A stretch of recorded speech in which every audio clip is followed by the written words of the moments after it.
વધુ અપડેટ મેળવીશું સંવાદદાતા લખમણ પાસેથી। જે લખમણ, ધીમા પગલે ભલે ચોમાસું આવ્યું, પરંતુ હવે એવું લાગે છે કે હવે રફતાર પકડશે કે હવે પણ હજુ પણ હજી ધીમા ડગલે ચાલશે? જી બિલકુલ સંધ્યા, હાલ ખેડૂતો માટે રાહતના સમાચાર છે અને આનંદના સમાચાર એટલા માટે છે કેમ કે ચોમાસું 8 દિવસ બાદ આગળ વધ્યું છે અને હજુ પણ ચોમાસાની ગતિ આગામી દિવસોમાં આગળ વધવાની યથાવત રહે અને હવામાન વિભાગનું જે અનુમાન હતું એ પ્રમાણે આગામી 2 દિવસમાં આખા ગુજરાતમાં ચોમાસું બેસી જાય એવી સંભાવના છે। હાલની સ્થિતિની જો વાત કરીએ તો સૌરાષ્ટ્રના પોરબંદર, રાજકોટ, બોટાદ આ ઉપરાંત અમદાવાદમાં પણ દક્ષિણના જે વિસ્તારો છે જિલ્લાના ત્યાં ચોમાસું પહોંચી ગયું છે। આ ઉપરાંત ભાવનગર, અમરેલી, ગીર સોમનાથ આ તમામ જિલ્લાઓમાં ચોમાસું બેસી ગયું છે।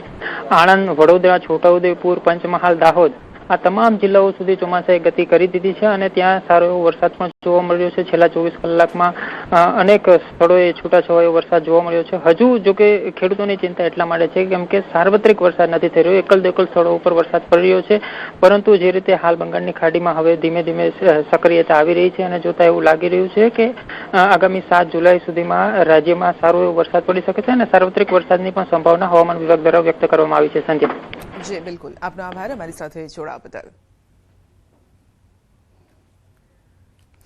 તો આગાહીકાર રમણીક વામજાની આગાહી। સૌરાષ્ટ્રમાં આજથી 7 તારીખ સુધી વરસાદનું અનુમાન છે। 2 ઇંચથી 7 ઇંચ વરસાદ થવાનું અનુમાન છે। 7 દિવસમાં નદી નાળામાં પૂર આવવાની પણ સંભાવના। ખગોળ વિદ્યા અને ભડલી વાક્યના આધારે કરી છે આગાહી। ગત રાતના ચંદ્રમાં કુંડાળું દેખાતા અને પવનની દિશા બદલાતા અનુમાન છે। અમરેલી અને ભાવનગરમાં વધુ વરસાદ થવાની શક્યતા છે। બપોર બાદ ધોધમાર વરસાદની સંભાવના। ચાલુ સિઝનમાં 55 થી 60 ઇંચ વરસાદ થવાનું અનુમાન છે। જુલાઈ માસમાં અતિવૃષ્ટિની શક્યતા વ્યક્ત કરી છે। ઓગસ્ટ મહિનામાં સારા વરસાદની સંભાવના છે।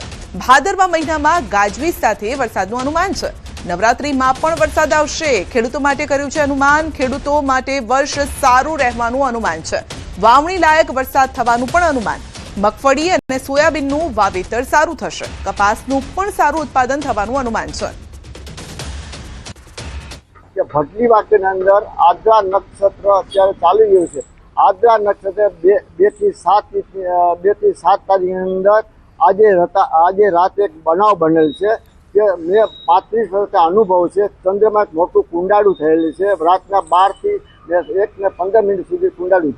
આ કુંડાળ થવાથી 2 થી 7 ઇંચ વરસાદ સૌરાષ્ટ્રમાં વાવણી લાયક વરસાદ થશે। હજી જુલાઈ માસમાં પણ અતિવૃષ્ટિ થશે। ઓગસ્ટ મહિનાની અંદર સારો વરસાદ થશે અને સપ્ટેમ્બર પણ વરસાદ થશે।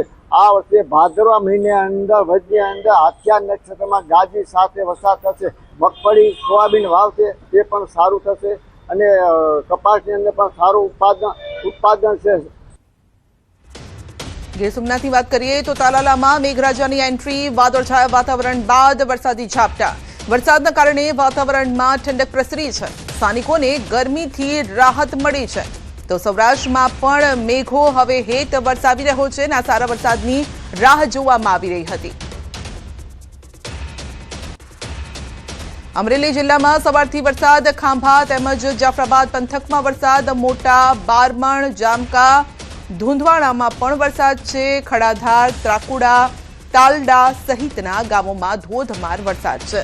જામકા ગામની શેરીઓમાં વહેતા થયા છે પાણી। જાફરાબાદ તાલુકાના ગ્રામ્ય વિસ્તારોમાં વરસાદ છે। ટીંબી, લોર, પાચરિયા, માણસા સહિતના ગામોમાં વરસાદ છે। વીજળીના કડાકા ભડાકા સાથે વરસાદનું આગમન થયું છે અને ખેતરો, વાડીમાં પાણી વહેતા થયા છે। વાવણી લાયક વરસાદથી ખેડૂતો પણ